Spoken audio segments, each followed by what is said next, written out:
Bom dia, turma.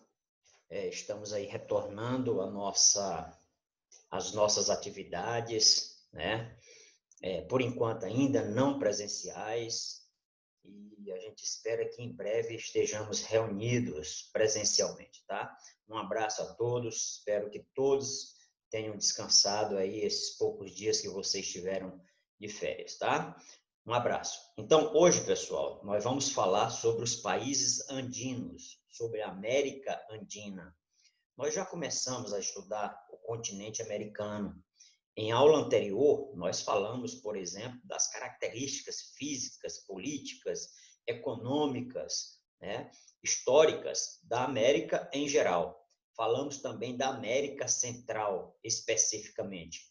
Hoje, nós trataremos da América Andina. Lógico, né, que a característica principal desses países que compõem a América Andina, né, é a presença, né, da Cordilheira dos Andes. Todos nós sabemos disso.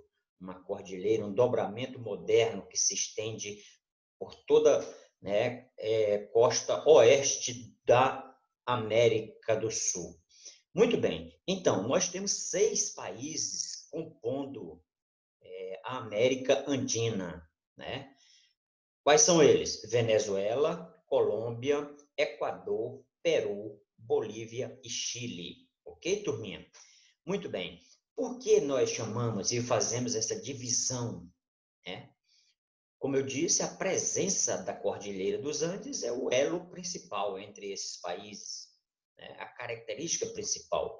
Mas eles também têm outras características comuns, né? As formações vegetais, ou seja, esses países também têm floresta, né? A floresta amazônica é uma constante na parte mais a leste desses países, né? A composição é de floresta amazônica, né? Da grande floresta equatorial. Outra coisa, né? O relevo, já falei, é muito, mas muito semelhante entre esses 6 países que eu falei agora há pouco. Quais são? Venezuela, Colômbia, Equador, Peru, Bolívia e Chile. Qual é a etnia? Qual é o povo que compõe essa América? Pessoal, de europeus, tá? Especialmente aí os espanhóis, e indígenas que habitavam essas regiões antes da chegada dos europeus, antes da chegada dos espanhóis. Hoje, né, com o passar aí de mais de 5 séculos, nós temos aí um povo mestiço, né? Uma mistura muito grande entre o espanhol, principalmente entre o espanhol, mas outros europeus, e os indígenas, né? Que habitavam essas regiões antes mesmo dos europeus, tá bom? Outra característica, pessoal, da América Andina, esses países são muito pouco industrializados, tá? Dependem principalmente da agricultura e do extrativismo, tá bom? Então, era isso que nós tínhamos para iniciar sobre a América Andina. Muito bem, e nós vamos destacar, né? Nós vamos estudar cada um desses países. E eu já começo aqui, portanto, mostrando o slide, né, para que a gente acompanhe e vou dando também outros detalhes que não estejam aí no slide, tá bom? Espero que vocês acompanhem, eu espero que vocês assistam, espero que vocês vejam, revejam, tá certo? E vamos, portanto, aqui, né, olhar o nosso slide e aqui está a América Andina, né? Tá aqui, começa aqui lá na Venezuela, né, pessoal? Passando pela Colômbia, Equador, Peru, né? Bolívia, Chile. Então, são esses países. Olha, observe que a cordilheira ela é uma constante, né? Ela é uma formação rochosa que se destaca bastante aqui no oeste da América do Sul. Muito bem.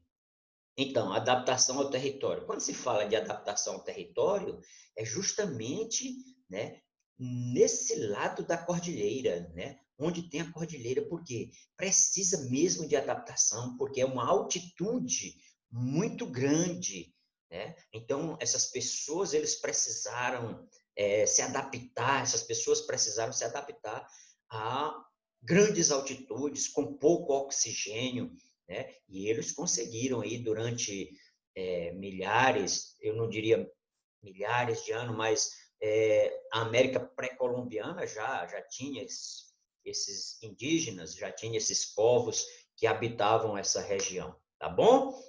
Então vamos passar e vamos ver, né, o nosso primeiro país, a Venezuela, né? É um país que chama muita atenção, tá, pessoal? A Venezuela, nós sabemos, como outros países da América Andina, tem terras na região andina, mas também tem muitas terras na região amazônica, uma parte de floresta. Tá, pessoal? Os limites vocês poderão olhar lá no mapa, né? O norte é o Oceano Atlântico, ao leste é a Guiana, ao oeste a Colômbia, né? E ao sul o Brasil, tá? A Venezuela, pessoal, ela tem esse nome porque os europeus que lá chegaram, Venezuela significa pequena Veneza, tá, turminha? Então, por quê? Porque tinha umas regiões, uma região lacustre lá no Golfo de Maracaibo, né, em que as construções, né, pareciam muito, né, dava uma aparência lá de Veneza, na Itália. Portanto, Venezuela significa pequena Veneza, tá? Economia petroleira, certo? Tá? A economia da Venezuela é baseada no petróleo. É o maior produtor da América do Sul. Tá certo, turma? Então, quando eu digo maior produtor da América do Sul, também eu quero dizer que é membro fundador da OPEP. Olha o que eu estou dizendo, isso gosta de cair em prova.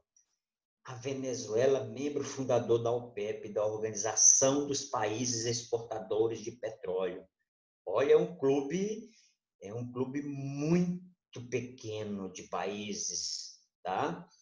É um clube, né, que domina o mercado mundial, né, de petróleo, que certamente é um dos combustíveis, né, os combustíveis fósseis, ainda é a mola propulsora do desenvolvimento em grande parte do mundo, tá bom? Então, pessoal, nós temos aí, inclusive na foto, a figura, né, de Hugo Chávez. Aí eu gostaria muito. Só voltando aqui, falando um pouquinho sobre petróleo, né? Desde 1960, a Venezuela estatizou, né? Estatizou todas as reservas. Então, lá pertence ao Estado venezuelano.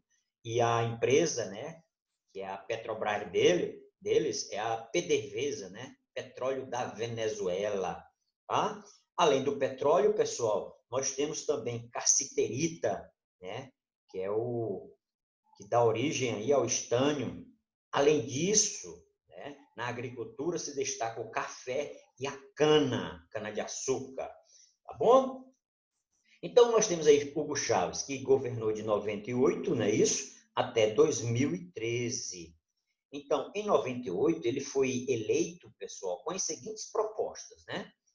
Livrar a Venezuela da corrupção, socorrer as pessoas mais pobres e reduzir as desigualdades. Olha, uma proposta dessa aí, né? Todo mundo se encantou, né? Todo mundo ficou realmente maravilhado e elegeram Hugo Chávez já em 1998, né? E ele gostou do poder. E como gostou, né, pessoal? Fez reformas na Constituição, né? E mudou o nome da Venezuela. A Venezuela se chama República Bolivariana da Venezuela, né? Em homenagem a Simão Bolívar, né? Um dos lutadores aí pela independência, né? Contra o domínio espanhol de vários países, não só da Venezuela, de vários países da América Latina, ok? Muito bem, turminha.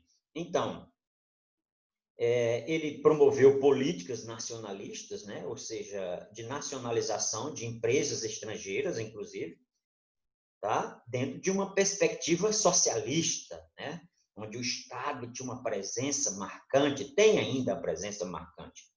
Então, reelegeu-se em 2006, tá? Em 2009 ele adoeceu, desculpa, não foi em 2009, tá? Em 2009 ele aprovou uma emenda constitucional que permitia a reeleição ilimitada, né? Quer dizer, ele adorou mesmo o poder, né, pessoal? Primeiro era só um mandato, depois conseguiu a reeleição, depois conseguiu que a reeleição fosse para sempre, né? Ilimitada. Então, ele ficou no poder. Em 2011, ele adoece, tá? Mas ele assume ainda em outubro de 2012, ele assumiu o 4º mandato, ok? E morreu, faleceu em 2013, após 12 anos à frente, né, da presidência da Venezuela. Portanto, está aí, né? Virou uma ditadura, embora as eleições, né, tenham participação do povo, mas existe muitas desconfianças de fraudes, né?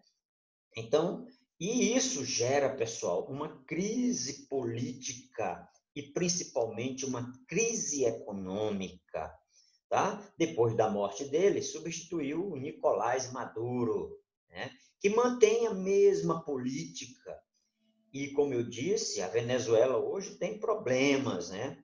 Crise política, econômica, baixo preço do petróleo, que é seu principal produto, né? Esse baixo preço do petróleo fez com que a Venezuela, né, empobrecesse, né? E no mínimo aí, pessoal, em 50% das suas rendas, tá?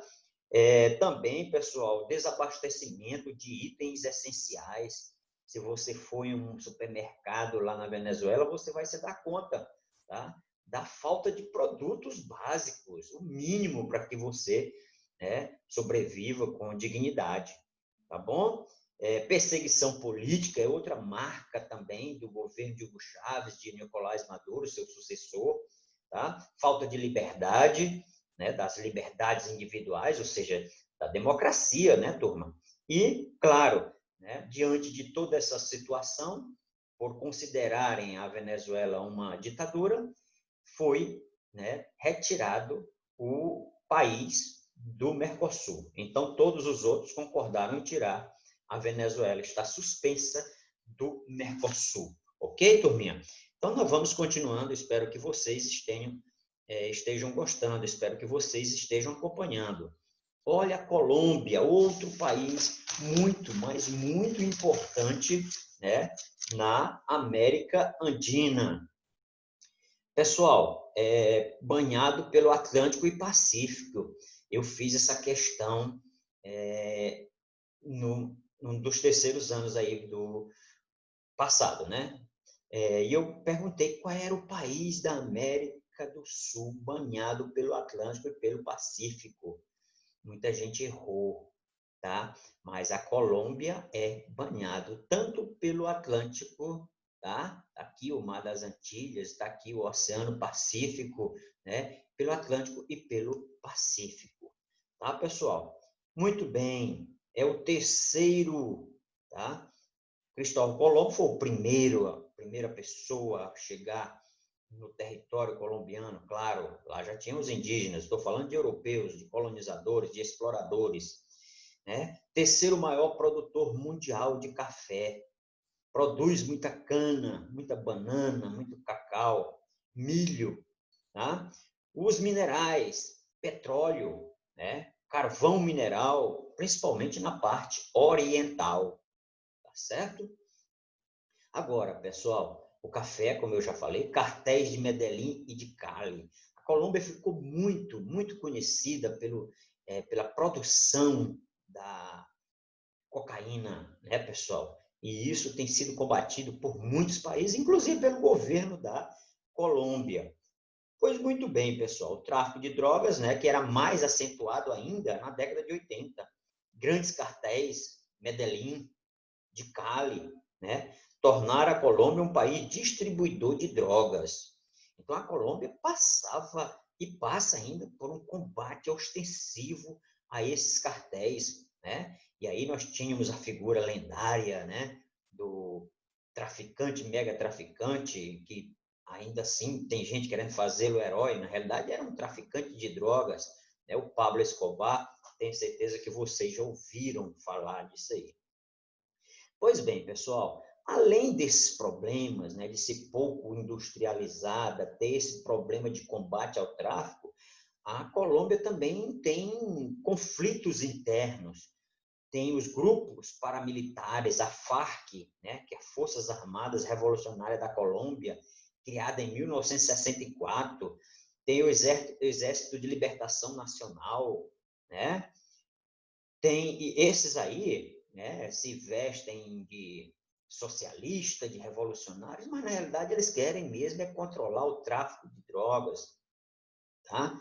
É o tráfico de drogas, isso é muito grave. E aí aparece a AUC, Autodefesa Unidas da Colômbia, né, que é um grupo paramilitar, né, opositor das Farc, né, e do Exército de Libertação Nacional. Claro que isso gera muitos conflitos, principalmente, turma, na parte da selva amazônica, onde esses grupos atuam, né, com laboratórios clandestinos, com sequestros, assassinatos, né, de juízes, de políticos e assim por diante, tá bom? Pois bem, pessoal, houve em 2016 um referendo, né, proposto por Juan Manuel Santos, o presidente da Colômbia, né, para tentar um acordo com as Farc, principalmente, né, com a Forças Armadas Revolucionárias da Colômbia. O povo rejeitou, né, rejeitou esse acordo. 50,2% não queriam esse acordo, porque, segundo a população, era muito benevolente, perdoava muitos crimes da Farc. Mas, por essa ideia, Juan Manuel Santos ganhou o Prêmio Nobel da Paz em 2016. Tá bom, turminha? Então, era isso que a gente tinha para comentar aí sobre a Colômbia. É um país, né, lindíssimo, porém tem muitos problemas internos, né? E precisa ser superado para a população ter um nível, uma qualidade de vida melhor. O Equador, olha só, pessoal, o Equador, como nós sabemos, tem 2 países na América do Sul que não limita com o Brasil, não é isso? Um deles é o Equador. Daqui a pouco eu falo do outro, tá? Vocês já sabem, certamente. Então, não limita com o Brasil, tá? Não limita, não faz fronteira com o Brasil. Além do território, né, na América do Sul, tem ilhas, né? A famosíssima Ilhas Galápagos, né? Que é um conjunto, na realidade, é um arquipélago, um conjunto de 13 ilhas, né, que faz parte também do território equatoriano. Né? Todo mundo já ouviu falar nas Ilhas Galápagos, né, que tem umas tartarugas gigantescas, né, e outras coisas lá muito peculiares daquelas ilhas, tá bom? Lá no Oceano Pacífico, obviamente, né? Então, pequenos avanços nos indicadores houveram, pessoal, um crescimento nos indicadores socioeconômicos, mas ainda são muito, muito pequenos. A população em geral é pobre, passa necessidades, tá bom? A economia é agroexportadora, claro, de produtos tropicais, né? Tá dizendo aí, cultivos tropicais. Tá aqui, ó, cultivos tropicais. Quais são esses cultivos tropicais? Banana, café, cacau, tá? E o petróleo? O petróleo, pessoal, outro produto muito presente na pauta, né, de exportação e do PIB, né, do Produto Interno Bruto Equatoriano, tá? O petróleo na porção amazônica, né, turma? Porção amazônica, não é lá na cordilheira, é lá na parte da selva, da floresta, né? É responsável por 40% do PIB. Então, o petróleo, né, representa 40% das riquezas do Equador. Recebe muitas críticas porque, como é encontrado na selva, na floresta, o desmatamento é inevitável, digamos assim. Portanto, recebe muitas críticas por estarem destruindo, né, deteriorando muito a mata, a floresta, a cobertura vegetal, tá bom? A OPEP, atenção pessoal, o Equador também, de 73 até 92, né, fez parte da OPEP e retornou como membro em dezembro de 2007. Né? Tinha saído aí por alguns motivos, mas retornou em 2007. Então, pessoal, falamos da Venezuela, da Colômbia, do Equador e agora o Peru. Né? Quando se fala em Peru, olha aqui a imagem que vem sempre à nossa mente, né? Machu Picchu, né? Uma cidade pré-colombiana, muito avançada, muito evoluída, e assim por diante. Pois bem, banhado pelo Oceano Pacífico, né? Que confere uma grande atividade pesqueira, tá? Grande capacidade de produzir, de pescar, né? Inclusive, o peixe é uma das bases alimentares do povo peruano, tá bom? Isso se dá, claro, né? Essa atividade pesqueira ela é muito favorecida pela corrente de Humboldt. Vocês lembram, né? É uma corrente fria, né? Que passa ali pela costa oeste da América do Sul, trazendo aí muitos plânctons, fitoplânctons, que são os alimentos, e aí atrai muitos cardumes. Portanto, é uma região muito rica em peixes, tá? E isso, pessoal, nós não podemos falar também, né, que antes dos espanhóis, né, que chegou em 1531, o Peru era sede de uma civilização, né, uma das mais antigas, importantes e avançadas civilizações pré-colombianas, tá? Então, com a chegada dos espanhóis, né, essa civilização ela foi basicamente destruída, destroçada, né? Muitas cidades foram rebatizadas, né? E viraram vilas tipicamente espanholas, infelizmente, né, turma? Mas é a história, né? E, claro, né, além da pesca, tá, pessoal? Tem os minérios, estanho, chumbo, né? E tem também uma agricultura muito atrasada, muito rudimentar, muito tradicional, tá? Se destaca aí o café, tá certo? Agora, o turismo chama atenção para o Peru, né? O turismo atrai muitas pessoas, principalmente, né, como eu falei agora há pouco, Machu Picchu, uma cidade que foi descoberta aí, né? Ela fica numa altitude de 2.400 metros de altitude. É muito alta, né? E hoje é um dos locais que atrai mais turistas no mundo inteiro, tá? Então, essa é a parte que nós tínhamos para falar do Peru. E a Bolívia, turma? A Bolívia, olha só, uma característica aí, tá, galera? Gravem aí. Não tem saída para o oceano, tá? A Bolívia não tem costa, não tem litoral, tá? Por quê, pessoal? E outra coisa, a Bolívia, de todos os países andinos, é o que tem a maior fronteira com o Brasil, né? Então, já houveram guerras, né? Guerras com o Chile, com o Peru, né? E isso ocasionou perda de território, né? Inclusive com as saídas, perdendo as saídas aí para o oceano, no caso o Pacífico. Então, território interiorano, histórica instabilidade política. É verdade, pessoal. No século XX, né? Sucessivos golpes, né? Muitos golpes militares, né?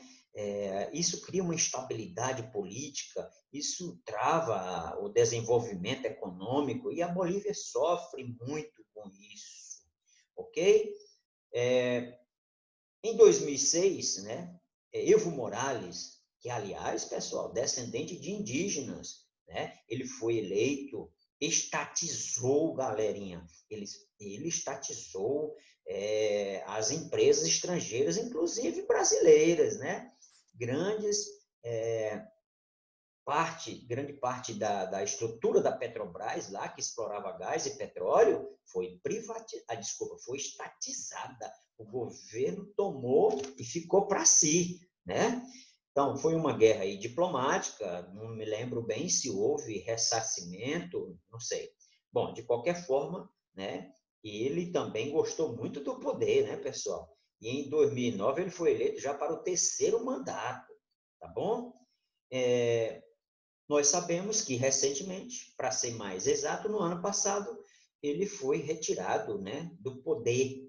Ele foi retirado do poder. Hoje se encontra refugiado no México, tá? E marcaram uma eleição, colocaram o interventor, marcaram uma eleição e o candidato que é ligado a Evo Morales está em primeiro lugar nas pesquisas, né? Vai entender, né, turma? Mas vamos lá.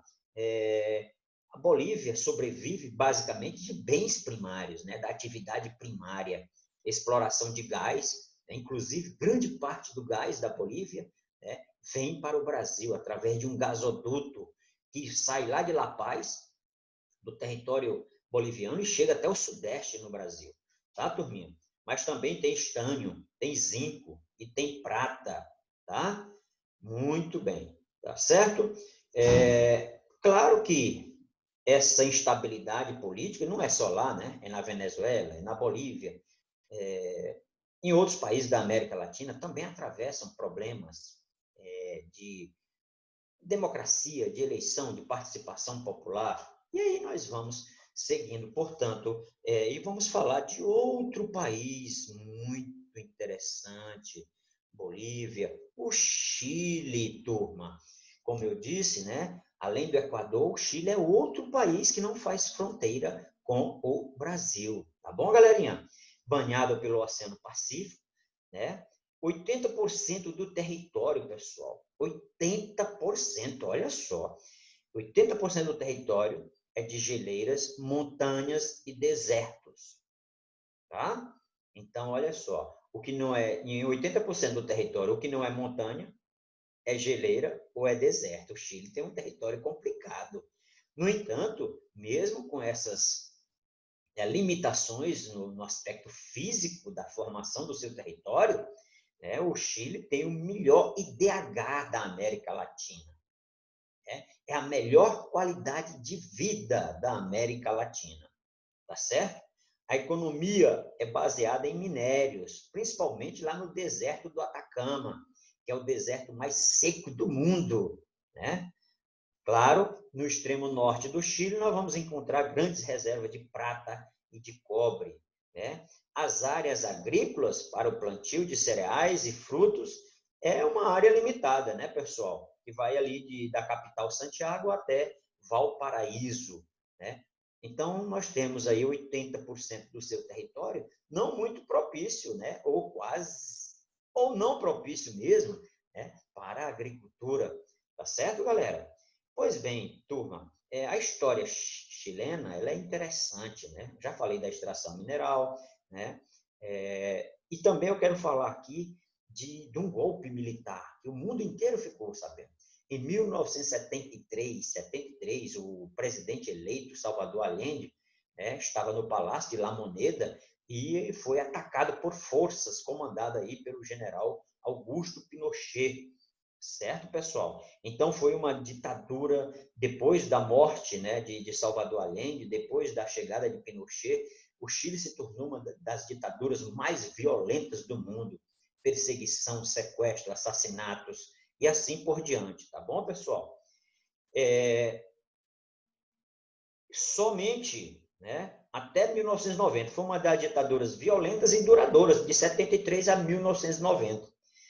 Depois teve a eleição de Patrícia Alvim, né, a partir de 1990, que também provocou, aliás, que privatizou, né, uma política liberal que começou aí na Inglaterra com Margaret Thatcher, nos Estados Unidos com Ronald Reagan, e aí o Chile copiou essa política neoliberal, né? O país chegou a crescer, o país tinha uma posição privilegiada, né? Mas em compensação, turma, essa abertura muito grande trouxe a falência de várias empresas chilenas que não tiveram como concorrer com as suas concorrentes, óbvio, né, estrangeiras, que chegavam com produtos, mas modernos, que chegavam com produtos mais tecnologicamente avançados. Então, é isso, turminha, tá bom? Em 1996, o Chile foi associado ao Mercosul, ou seja, ele é um associado, ele participa, mas não tem direito a votos, ok? Aumentou o leque de exportações, né, de frutas. Hoje o Chile exporta frutas, papel. Olha, com um território complicado, hein, turma? Mas exporta frutas, papel, celulose, pescados, né? O Chile também é muito beneficiado aí pela corrente de Humboldt, que traz aí grandes cardumes de peixes para o seu litoral, tá bom? Faz parte das chamadas nações vinícolas do Novo Mundo, né? Produzindo aí vinho de excelente qualidade. O vinho chileno é realmente muito famoso no mundo inteiro, tá bom? Então, o Chile é um país muito, digamos assim, latitudinalmente, de norte a sul, muito extenso, né? Portanto, tem um litoral muito grande e para o Pacífico, óbvio, né? Então, isso traz, além do comércio com a América Latina, né? Ele também negocia com a outra parte do mundo, né? Com a outra parte do mundo, especialmente aí o Japão e os países do Sudeste Asiático. Ok, galera? Pois, turma, era isso que nós tínhamos para dizer, era isso que nós tínhamos para falar e, claro, né, eu espero que vocês tenham realmente interesse em ler o capítulo, tenham interesse de assistir, ver, rever as nossas aulas, tá? Fiquem com Deus e um abraço a todos.